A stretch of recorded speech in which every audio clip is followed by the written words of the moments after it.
Il-membru tal-Parlament Ewropew David Casa minn numru ta' mistoqsijiet lill kummissjoni Ewropea dwar il-garanzija bankarja li jagħmel il-Gvern brabta mal-investiment fl-impjant tal-gaż f'Dellimara. Dan wara li l-Oppożizzjoni Nazzjonalista kienet diġà għamlet ċara li se tqajjem il-każ kontra Malta mal-Kummissjoni Ewropea.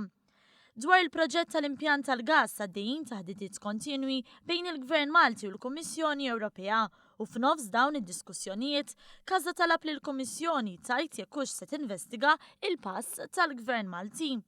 Il-mistoqsija ta' Casa ġabet reazzjoni tal-Partit Laburista.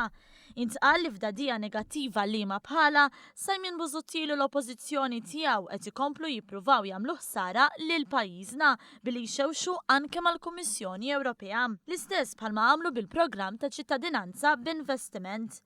Il-Partit Laburista għalli dan ikompli jikkonferma kemm l-Oppożizzjoni Nazzjonalista hija kontra kull investiment. Innota kif Casa prova jqajjem dubji mal-Kummissjoni Ewropea dwar il-garanzija bankarja temporanja, anke jekk l-Aġenzija ta' Kreditu Internazzjonali Fitch ftit tal-imilu qalet li r-riskju mill-garanziji mogħtija mill-Gvern qed jonqsu. Intqal li Simon Busuttil u l-oppożizzjoni tiegħu qed ikomplu jippruvaw jagħmlu ħsara, fost oħrajn għax ma jistgħux iniżluha li l-kontijiet tal-enerġija rassu.